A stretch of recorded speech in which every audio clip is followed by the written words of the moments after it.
Welcome to Sumi's veg kitchen. இன்றைக்கி பார்த்தீங்கன்னாக்கா இன்றைக்கி சஷ்டி கிருத்திகை. ஸோ அதனால் இன்றைக்கி நான் சுண்டல் செய்கிறேங்க சுவாமிக்கு. அதுக்கு பாருங்கள், இந்த சுண்டல் நான் ஒரு 8 விசிலுக்கு மேலேயே விட்டேங்க. 9 விசில் வந்தது பாருங்கள். அழுத்தும் போது எவ்வளோ சாஃப்டாக இருக்குன்னு. அவ்வளோதாங்க. அதுக்கு தேவையான பிறகு நான் தேங்காய் எடுத்திருக்கேன், பச்சை மிளகாய், கறிவேப்பிலை, கொத்தமல்லி, கடுகு, உளுத்தம்பருப்பு, கொஞ்சமாக கரம் மசாலாங்க. ஆல்ரெடி நான் உப்பு போட்டு வேக வச்சிட்டேன். இப்போ தேங்காய் பாருங்க, நான் 1/2 மூடி தேங்காய். அது கூட இந்த பச்சை மிளகாய் நம்ம போட்டுக்கலாங்க. இதை போட்டு நம்ம மிக்சியில் தூள் பண்ணிக்கலாங்க. கூட இந்த கறிவேப்பிலையும் போட்டுக்கலாம், ஏன்னா அதுவும் நம்ம தூக்கி போட்டுரும். சும்மா ஃபார்மாலிட்டிக்கு 1 2 போடல. இப்போ மிக்சியில் இது போட்டுடலாங்க. இப்போ பாருங்கள், அழகாக நம்ம தூள் பண்ணியாச்சுங்க. இது மாதிரி குறைன்னு ஆட்டி எடுத்துக்கணும். இப்போ பாருங்கள், எண்ணெய் காஞ்சிருச்சு. இதில் கடுகு போட்டுடலாம், உளுத்தம் பருப்பு போட்டுடலாம், காய்ந்த கறிவேப்பிலை, அப்போ தாங்க மணமாக இருக்கும். கொஞ்சம் இது நல்லா சிகப்பாகிற வரைக்கும் வறுத்துக்கலாம். இந்த ஸ்டேஜில் பெருங்காயம் போட்டுக்கலாம். பெருங்காயம் போடுறேன்.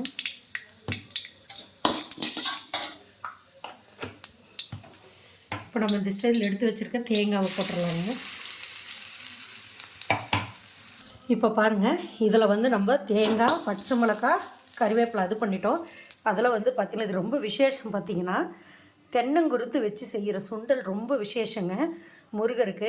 ஏன்னா ஒரு காடு மலைகள் எல்லாம் இருந்தார். ஸோ அந்த தென்னங்குருத்து ரொம்ப விசேஷம். ஸோ இந்த தென்னங்குருத்து நான் வாங்கியிருக்கேன். நான் அது கட் பண்ணியிருக்கேன். இது வேக வைக்கணும்லாம் இல்லைங்க. மாங்காய் எடுத்திருக்கேன், கொத்தமல்லி கட் பண்ணி வச்சுருக்கேன். இது பாருங்கள், உங்களுக்கு காமிக்கிறதுக்காக தான். இந்த தென்னங்குருத்து இப்படி தாங்க இருக்கும். நம்ம ஈஸியாக சாப்பிட்லாம், ரொம்ப நல்லது. அல்சர் இருக்கிறவங்க சாப்பிட்லாம். ரத்தத்தில் உங்களுக்கு ஃபுட் பாய்சன் ஆயிடும், அவங்க சாப்பிட்லாம். அதே மாதிரி ஒல்லியாகணும்னு நினைக்கிறவங்க சாப்பிட்லாம். அது மாதிரி நிறைய விஷயங்கள். இது உடம்பு ரத்தம் சுத்தம் பண்ணும்.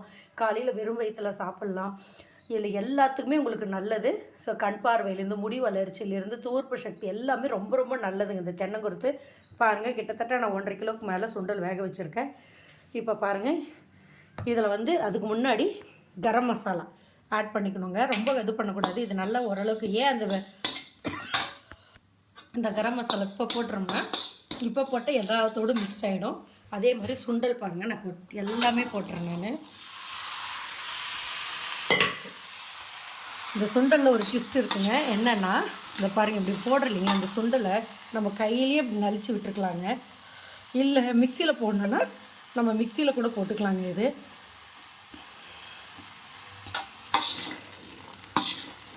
அவ்வளோதாங்க. இந்த சுண்டல் தயாராகிடுச்சிங்க. சுவையான. உங்களுக்கு உப்பு நான் ஏற்கனவே போட்டுட்டேன். நான் இது கம்மியாக இருந்தால் கூட ஒன்றும் பிரச்சனை, அதிகமானாதான் கஷ்டம். எல்லாம் கருவேப்பிலெல்லாம் தூக்கி போட்டுருவாங்க. ஸோ இந்த மாதிரி தேங்காய், கருவேப்பிலை, பச்சை மிளகாய் போட்டால் ரொம்ப நல்லாயிருக்குங்க. இது கோயிலுக்கு படைக்கிறதுனால நம்ம வாயில் போட மாட்டோம் இல்லைங்களா, அதுக்காக தான் நம்ம எல்லாமே பண்ணியாச்சு.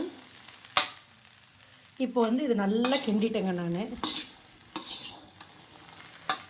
இந்த சுண்டல் ரொம்ப சுவையாக தயாராகிடுச்சுங்க.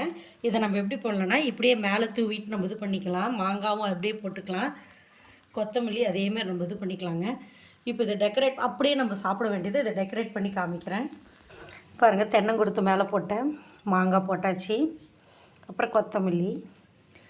ஸோ சுவையான தென்னங்குருத்து இதுதாங்க. இந்த தென்னங்குருத்து வச்சு செய்யக்கூடிய மாங்காய், தேங்காய் போட்டு அதுக்கப்புறம் தென்னங்குருத்து வச்சு சுண்டல். அது முருகருக்கு ரொம்ப விசேஷம். எல்லா தெய்வத்துக்கும் ரொம்ப ரொம்ப நல்லது. இதே மாதிரி நீங்கள் செஞ்சு பாருங்கள். இதே மாதிரி நான் உங்களை வேறு ஒரு டிஷ்ஷில் சந்திக்கிறேன். அது வரைக்கும் உங்களிடமிருந்து விடைபெறுவது உங்கள் சுமித்ரா சுரேஷ் பாபு. நன்றி, வணக்கம்.